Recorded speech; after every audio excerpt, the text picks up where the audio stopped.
Petrol मिल रहा है कि नहीं मिल रहा है? तो तुम लोग भाई सबसे पहली बात है डीपीआर में जाओ, तुम लोग पास बनाओ, कोटा लो। पत्रकार वार्ता कैसे होगी भाई?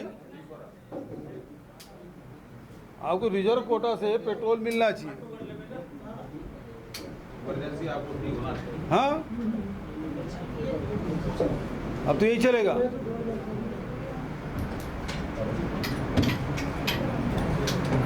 शुरू करें? बाचे हैं।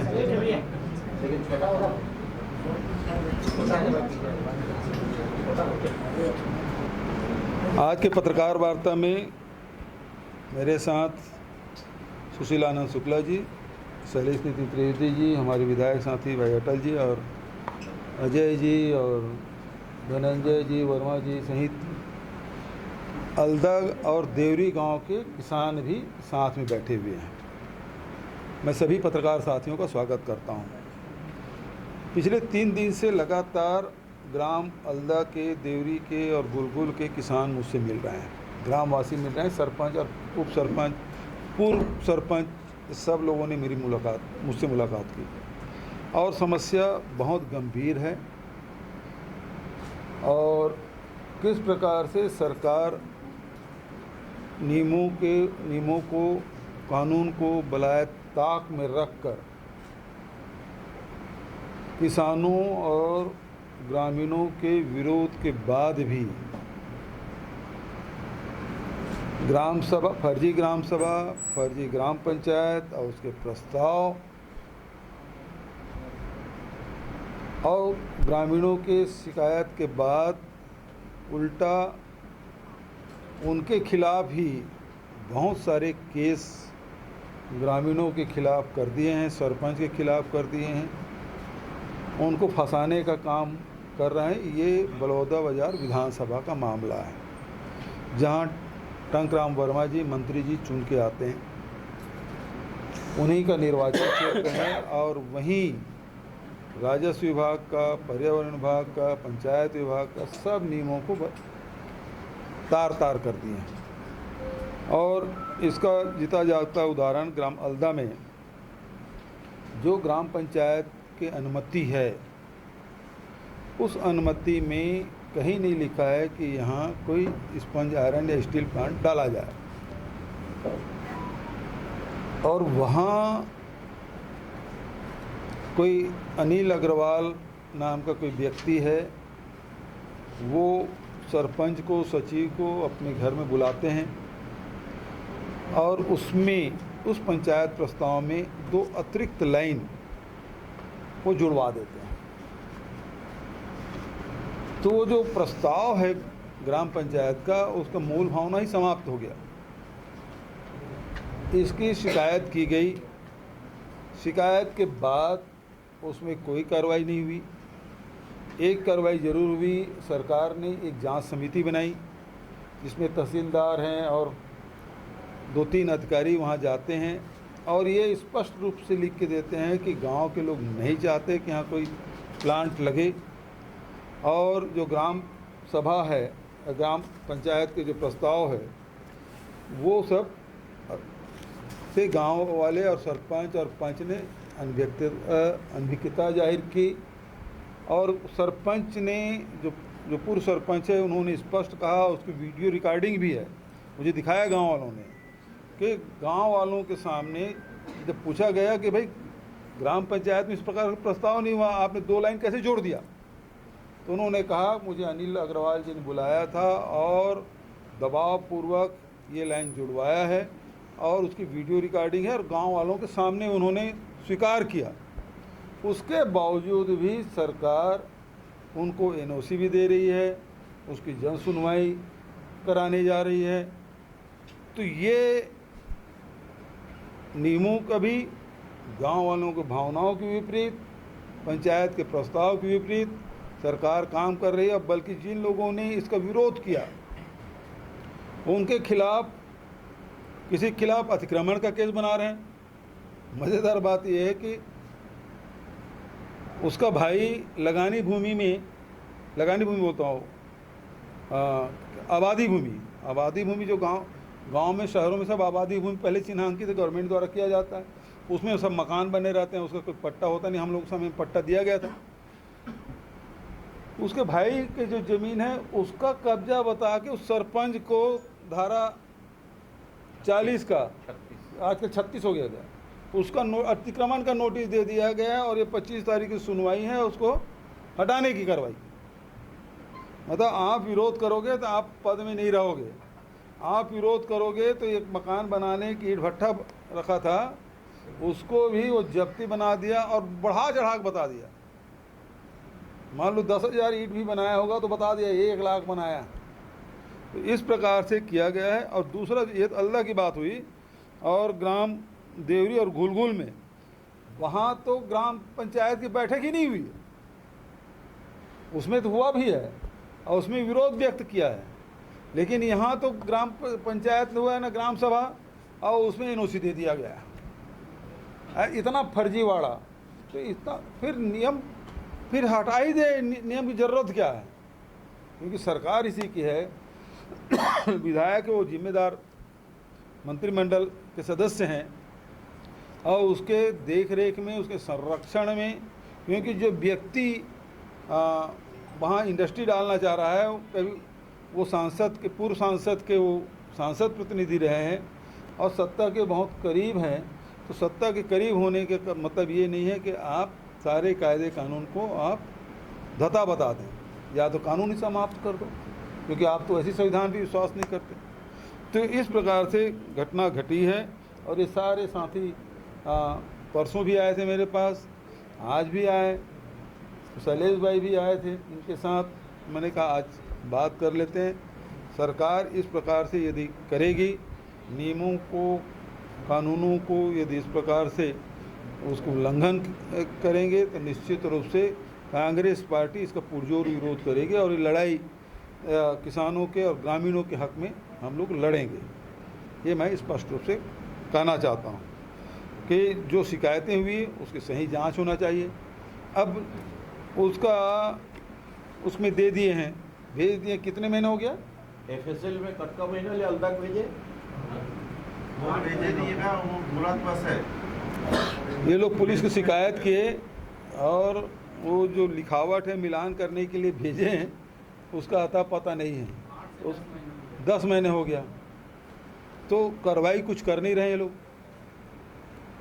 तो इसमें कार्रवाई करे सरकार, जो अधिकारी हैं ये न सोचें कि वो सरकार जैसे बोले वैसे करेंगे तो हम बच जाएंगे, धोखे में न रहें।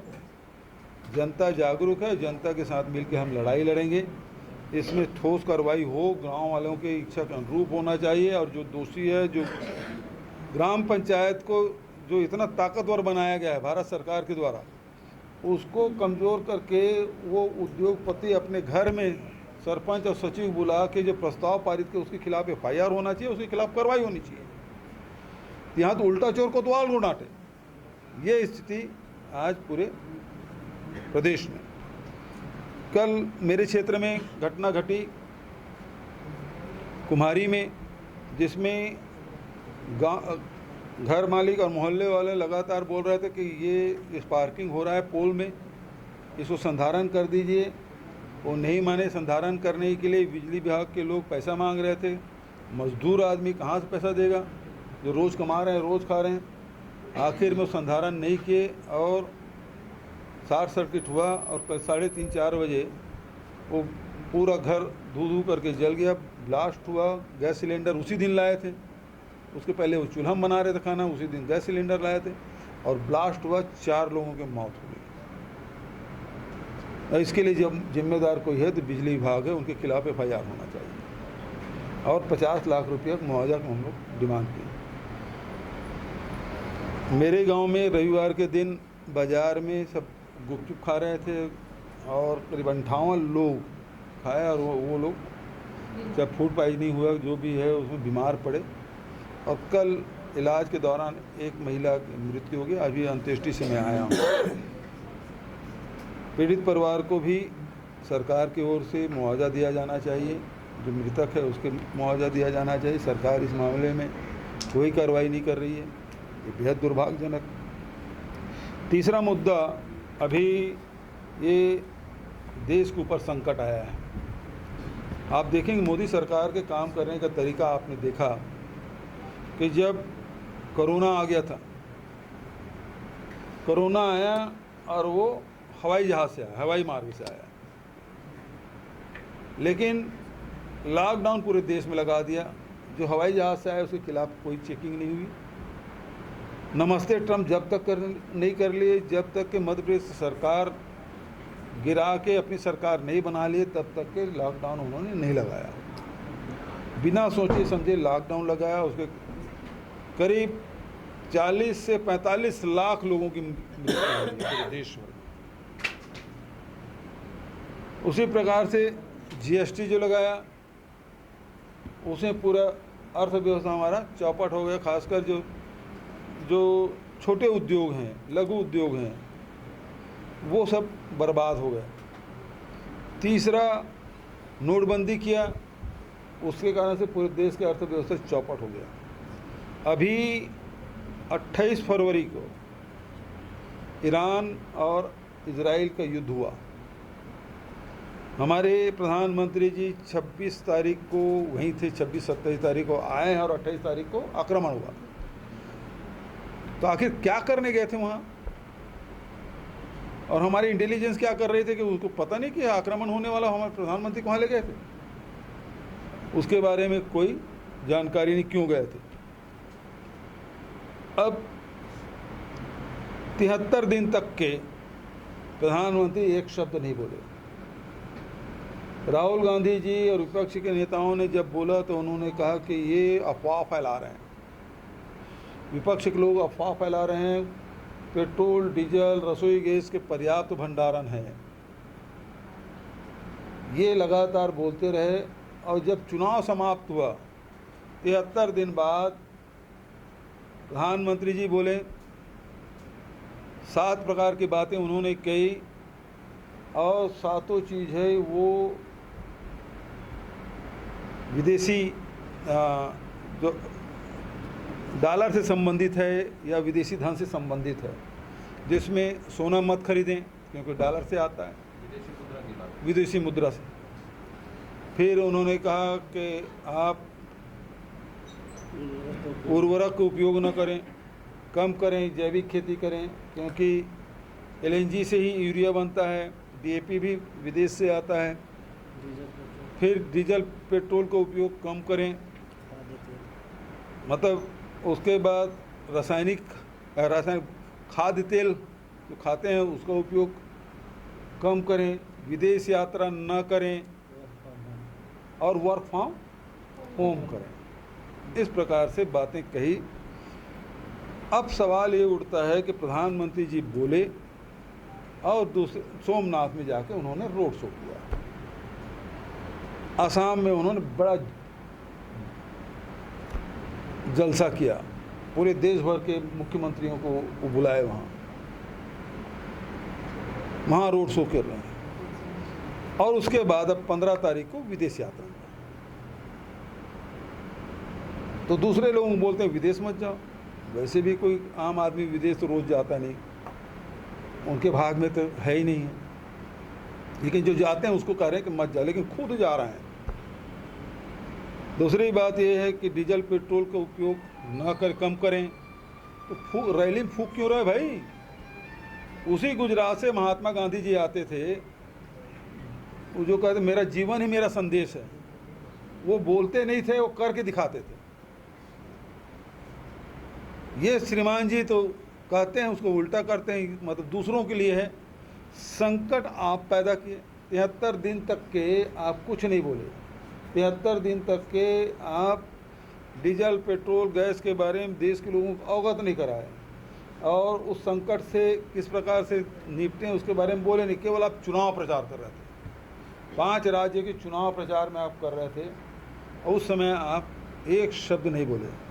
आज स्थिति ये है कि ग्रामीण अंचलों में तो पेट्रोल टंकी पहले से खाली हो गया। अब तो रायपुर में भी 50% पेट्रोल पंप ड्राई हो चुका है।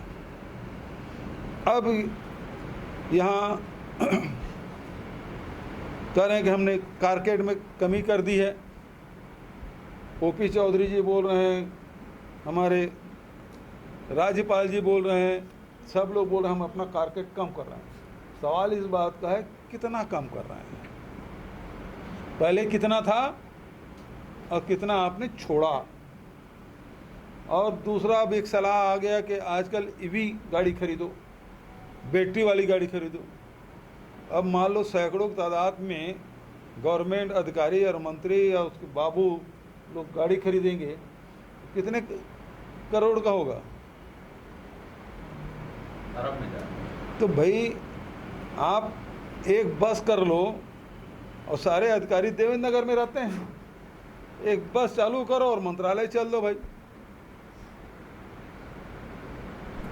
सारे मंत्री लोग यहीं रहते हैं, उनको तो दे दिए, नया भवन बन गया, वहीं रहे,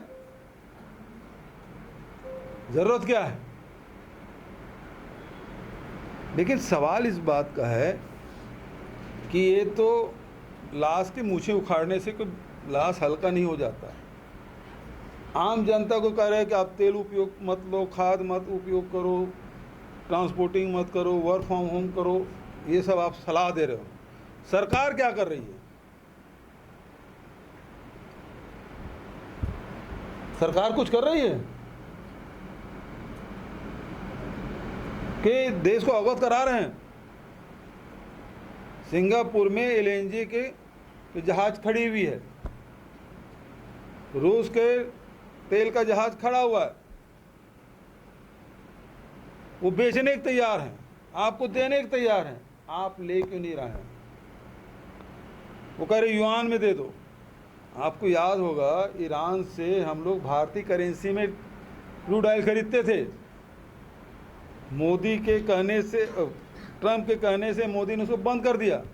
और ये मैं नहीं, इनके संघ के बड़े नेता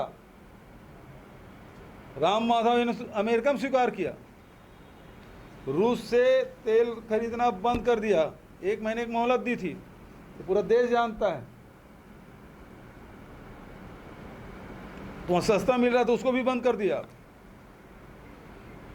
तो जो हमारे परंपरागत मित्र हैं, रूस है, ईरान है, हमको सहायता देने के लिए तैयार हैं, सहयोग करने के लिए। आप क्यों नहीं ले रहे हैं? तो जो आरोप आप पे लग रहा है कि ट्रंप के पास आपके कमजोरी है और आपको ब्लैकमेलिंग कर रहे हैं, आपको बदनाम कर रहे हैं, आपको गरिया रहे हैं, आपकी आलोचना कर रहे हैं, उसके बाद भी जवाब नहीं दे रहे हैं, और आज पूरा देश संकट में है। मैं तो देशवासियों से, खासकर भारतीय जनता पार्टी के नेताओं से कहना चाहूँगा, ये प्रधानमंत्री नरेंद्र मोदी जी देश के लिए घातक हो गए हैं। ये हमारे लिए नुकसानदायक है, क्योंकि इसी के चलते हमको कोई देश मदद करना चाह रहे हैं, लेकिन हम ले नहीं पा रहे हैं, और अमेरिका के दबाव के चलते हमारा देश बर्बादी के कगार पे खड़ा है, आर्थिक संकट के कगार पे खड़ा है। उसके एकमात्र कारण है तो नरेंद्र मोदी जी हैं। यदि नरेंद्र मोदी जी देश से थोड़ा भी प्रेम है तो हट जाना चाहिए उसको। यदि जो देश हमको मदद करना चाहते हैं उससे यदि मदद मिल जाए तो संकट में कमी आ जाएगी। अभी आने वाले समय में ट्रांसपोर्टिंग नहीं होगा, सारे खाद्यान्न सामग्री के जो डेली यूज करते हैं उसकी कमी आ जाएगी, भारी महंगा होने वाला है। बढ़ोतरी की बात तो हो रही है कि खाद्य सामग्री है ना। दूसरी बात, जब रासायनिक खाद और नहीं डालेंगे, पेट्रोलियम पदार्थ से जो केवल डीजल और पेट्रोल नहीं आता, अब दामर आता है, उससे सड़कें बनती हैं, वो बंद, उससे सल्फर बनता है, सल्फर से सल्फ्यूरिक एसिड जितना मतलब उससे जितना पेस्टिसाइड वगैरह बनता है उनसे वो बनना बंद हो जाएगा। एलएनजी से उसे आपके यूरिया बनता है, वो बंद, बाहर से डीएपी आ रहा था वो बंद। तो ये सारे चीज़ बंद होने से उत्पादन एकदम से गिर जाएगा। 70% लोग कृषि पे ही आधारित हैं, और वो किसान, वो परिवार तो बर्बाद होगा ही, देश में खाद्यान्न का संकट होगा। तो फिर जो वो स्थिति थी आज़ादी के बाद, अमेरिका से जो 470 से हम लोग लाते थे वहाँ से, जिसको जानवर में नहीं खाता था वो राशन हम लोग लाते थे और उसको पूरे देश को बांटना पड़ा था। और उस समय इंदिरा जी और उसके बाद जितने भी प्रधानमंत्री हुए सब ने हरित क्रांति लाई और खाद्यान्न के मामले में हम आत्मनिर्भर हुए। लेकिन अभी जो अमेरिका के साथ आपने जो समझौता किया है, तो हमको फिर से मजबूरी में फिर से अमेरिका से खाद्यान्न लेने के लिए बाध्य हो जाएंगे साल 2 साल में। तो ये स्थिति ये देश की बन रहा है और इसके लिए कोई जिम्मेदार है तो केवल नरेंद्र मोदी जी। बताना चाहिए राष्ट्र को, श्वेत पत्र जारी करे। इस मामले में आप विशेष सत्र क्यों नहीं बुला रहे हैं?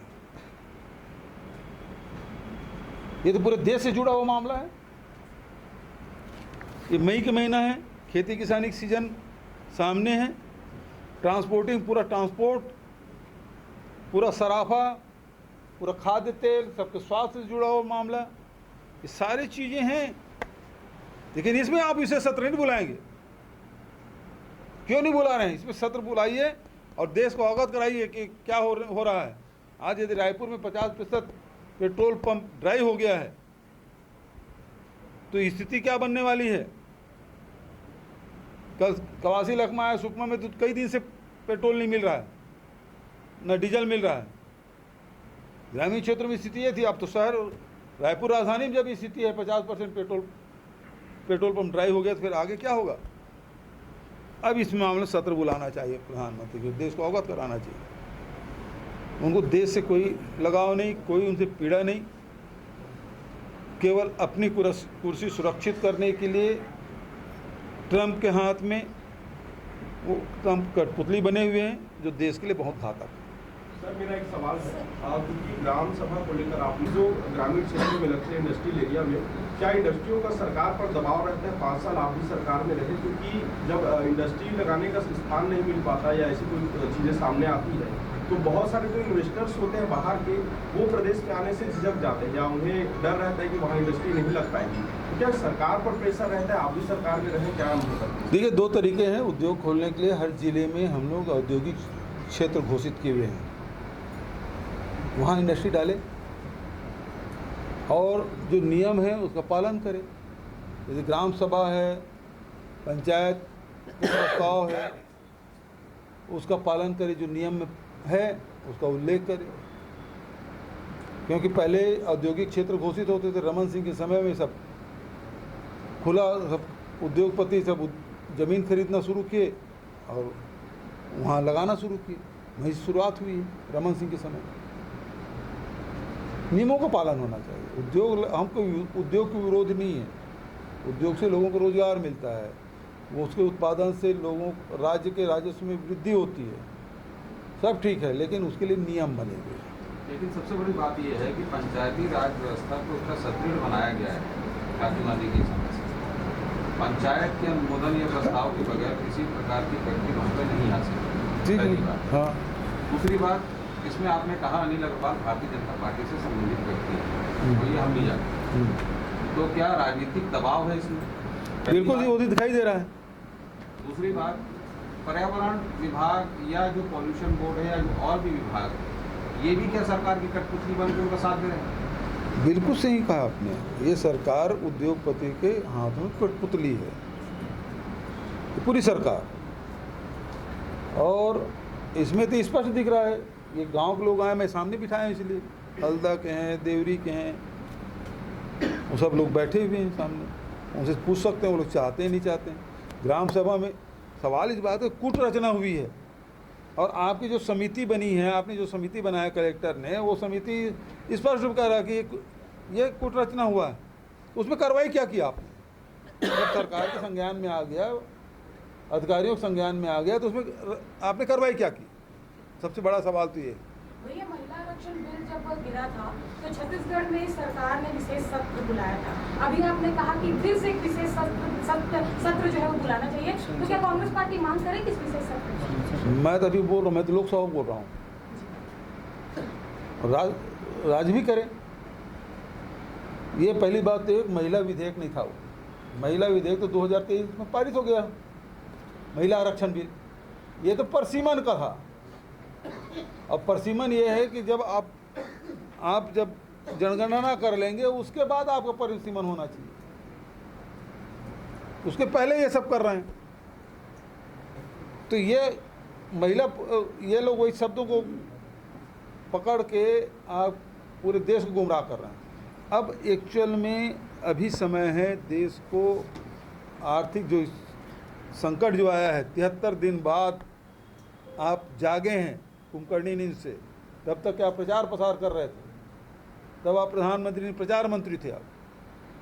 अब प्रधानमंत्री के रूप में 73 दिन बाद जागे तो वो भी जनसभा में एड्रेस कर रहे हैं।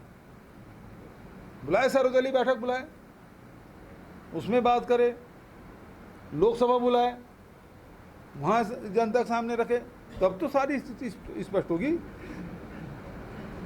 और ये लोग कह रहे हैं कि हम 1 गाड़ी कम कर दिए, 2 गाड़ी कम कर दीजिए, तो ये मुँह सुखाड़ने से कोई लासल का होगा? सरकार क्या कर रही है? जनता से तो आपने अपील कर दी कि आप तेल मत खाओ, आप डीजल का उपयोग मत करो, पब्लिक ट्रांसपोर्ट का उपयोग करो, आप खाद मत उपयोग करो, आप वर्क फ्रॉम होम करो, सोना मत खरीदो। ये आपने जनता के लिए कहा। सरकार के लिए क्या है? सरकार क्या कर रही है? अभी एक आया निर्णय कि ईवी खरीदो, दूसरा आया 6% जो आया शुल्क था सोने में, वो 15% हो गया। देखिए सरकार क्या कर रही है, पर उपदेश कुशल बहुत तेज है। कोरोना काल में आपने 2 साल पूरे सक्षमता के साथ निकाले मुख्यमंत्री में। अभी अघोषित आपातकाल या ये बोले कि लॉकडाउन लगने की स्थिति भारत में आ चुकी है। प्रधानमंत्री दूसरी बात हाँ। कि जो नीचे तबके के लोग हैं, जो रोज कमाओ रोज खाओ की नीति पे चलते हैं, उनके लिए क्या कांग्रेस पार्टी या विपक्ष सरकार से विशेष पैकेज की मांग करेगा या कोई सहूलियत की मांग करेगा? देखिए उस समय ये कोरोना प्रधानमंत्री जी चाह रहे हैं, उसके दिल की बात निकली, कोरोना काल जैसी स्थिति बनेगी, मतलब आप सबको घर में बंद कर देंगे, कोई निकलेगा नहीं, निकलेगी तो पुलिस डंडा मारेगी, कोई आवाज़ नहीं निकालेगा, कोई धरना प्रदर्शन नहीं करेगा, कोई प्रेस कॉन्फ्रेंस नहीं करेगा। ये स्थिति लाना चाहते हैं। ये बीजेपी 1 मिनट के लिए। दूसरा, उस समय मजदूर वापस गांव लौट के आए तो स्थिति क्या थी? उसमें मनरेगा था। पूरे हिंदुस्तान में सबसे पहले छत्तीसगढ़ में हमने मनरेगा शुरू किया था। क्वारंटाइन सेंटर 21,000 हमने खोल दिए थे, लाखों लोग क्वारंटाइन सेंटर में थे, हर पंचायत में खोला। अब और मनरेगा में मजदूरों को काम दिया। अब तो मनरेगा भी बंद है। अभी दिल्ली के घटना है, एक आदमी गैस सिलेंडर मिल नहीं रहा है, महंगा हो गया है ना, फैक्ट्री में काम नहीं है, उसकी डिमांड नहीं है। अब उसकी नौकरी चली गई तो वो चला गया गांव, लेकिन गांव गया तो वहाँ तो मनरेगा भी नहीं, कोई काम नहीं है। तो वो मजदूर ना गांव का रहा ना शहर का रहा, जाए तो जाए कहाँ? अभी स्थिति ये आने वाली है। ओपी चौधरी के अलावा किसी भी मंत्री का भी स्पष्टीकरण नहीं आया है कि मोदी जी के कहे अनुसार वो अपना काफिला छोड़। अरे भैया, वो ओपी चौधरी जी का कितनी गाड़ियाँ चलती थी और कितनी गाड़ी है और कितना सरेंडर किया? ये surrender prime minister, compromised prime minister सबको सरेंडर ही करवा रहे हैं। अभी गाड़ी सरेंडर करवा रहे हैं। बीजेपी की कार्य समिति की बैठक हुई थी जिसमें जितने भी कार्यकर्ता या मित्र या फिर ई व्हीकल में जो है जाते हुए नजर आए, उन्होंने खुद ई व्हीकल। हाँ, उनके पास तो पैसा है भाई। आपने अपने सोशल मीडिया पे वीडियो भी डीएम के काफिले की थी, आपने शेयर। और कोर कमेटी से ब्रिजमोहन आउट। सर, ऐसा नहीं लगता कि 2 पड़ोस की लड़ाई में हमने अपना पैर तोड़वाया है? यहाँ पर पीएम मोदी जिस तरीके से अमेरिका को सपोर्ट करे, इसी वजह स्थिति आज भारत में देखने को मिली। क्या चीज? 2 पड़ोस की लड़ाई में हमने अपना पैर मतलब कहीं ना कहीं। नहीं, भारत की जो नीति थी, गलत नीतियों के कारण से आज भारत संकट में है। हम नॉन अलाइनमेंट हमारे नेहरू जी के समय चला और इंदिरा जी के समय और राजीव जी के समय बहुत ऊंचाई में था। आज भारत की कोई आवाज़ नहीं निकलती। आज हम G20 बोलते हैं ना जी, उसका हम चेयर कर रहे हैं। और ये देश जो लड़ रहे हैं वो हम उसके सदस्य हैं। ईरान तो उसका सदस्य है। एक शब्द आया भारत की तरफ से कोई बयान? एक बयान नहीं आ रहा है। और अब प्रधानमंत्री को बताना चाहिए कि इजराइल से दोस्ती करने से क्या फ़ायदा हुआ। नीट की परीक्षा ये- कैंसिल हो गई है, नीट की परीक्षा कैंसिल हो गई, उसको लेकर नीट की परीक्षा जब से NTA बना है तब से लीक हो रहा है। और आज सुबोध सिंह जी उसके पहले चेयरमैन थे, उसको हटाया गया, फिर उसको बड़े पद में दिया गया। आजकल पूरे छत्तीसगढ़ के कर्ता धर्ता वही हैं, सुबोध सिंह जी। उसी की तूती बोल रही है, लेकिन वो मौन है। और पूरे देश के लाखों युवाओं के साथ उसकी मेहनत पे पानी फेरा गया है। और फिर से उसको करने की बात हो रही थी। 2024 वाला क्या हुआ? 2024 में जिसके नेतृत्व में ये परीक्षा हुआ उसको तो प्रमोट करके यहाँ पूरी स्टेट दे दिया आपने सुबोध सिंह जी को। सर सर, ये समय आ गया है। छत्तीसगढ़ में स्टील सर, जो उद्योग बीजेपी है कार्य उसमें समिति की बैठक हो रही 25% है और बीजेपी ये मान रही है कि आने वाले जो चुनाव है 2028 के, उस समय के चुनाव के लिए वो प्रशिक्षित कार्यकर्ताओं को धरातल पर लेके जाएंगे। कांग्रेस की क्या तैयारी है और बीजेपी के इस पूरे कार्य समिति की बैठक को आप कैसे देखते हैं? ये पार्टी तो केवल चुनाव लड़ना और चुनाव जीतना उसका उद्देश्य है। देश रसातल में चला जाए, किसान भूखों मर जाए, मजदूर के पास काम न रहे, है ना, व्यापारी के पास कोई काम न रहे। अब तो बोलते हैं सराफा दुकान बंद होकर झालमुड़ी बेचेंगे। उनसे कोई लेना देना नहीं है। उनके कल चुनाव, और चुनाव ऐसे कि मतदाता सूची ऐसे बनाएंगे। पहले मतदाता सरकार चुनती थी, अब मतदाता सरकार है वो मतदाता चुन रहे हैं। तो ये षड्यंत्र चल रहा है। सर ये सर छत्तीसगढ़ में जो स्टील उद्योग थे उसमें पहले 25% बिजली की छूट दी जाती थी, उसको अब सरकार कम करके 10% करने जा रही है। देखिए, आस पड़ोस में जितने राज्य हैं वहाँ उद्योगों को बिजली दर कितनी मिल रही है और छत्तीसगढ़ में बिजली कितनी दर है, इसको पहले देख ले, तुलना कर ले। सर, पूर्व प्रधानमंत्री मनमोहन सिंह जी के भी कुछ वीडियो वायरल हो रहे हैं सोशल मीडिया पर। 2013 के ये बताए जा रहे हैं, उसमें भी प्रधानमंत्री उस टाइम के ये अपील कर रहे हैं देशवासियों से कि पेट्रोल डीजल की खपत कम करें। तो ये क्या उस वक्त भी ऐसी स्थिति बनी थी सोशल मीडिया पर? उस समय भी देखो, आप देखेंगे चिदम्बरम जी ने भी कहा सोना आप आयात ना करें, कम करें, उन्होंने अपील की। लेकिन उस समय क्या परिस्थिति थी और आज की परिस्थिति क्या है, दोनों में अंतर है। आज तो खुद के बनाए हुए में फंसे हुए हैं, और उस समय तो मनमोहन सिंह जी थे जो अंतर्राष्ट्रीय बाजार जहां गिर गया था और अर्थव्यवस्था चौपट हो रही थी, पूरी दुनिया में मंदी का दौर था, और उन्होंने किसानों के धान की कीमत या अनाज की कीमत बढ़ाकर और मनरेगा जैसे कार्यक्रम ला के लोगों की क्रय शक्ति में वृद्धि करके भारत को मंदी के दौर से बाहर निकाला था। ये उन्होंने किया था।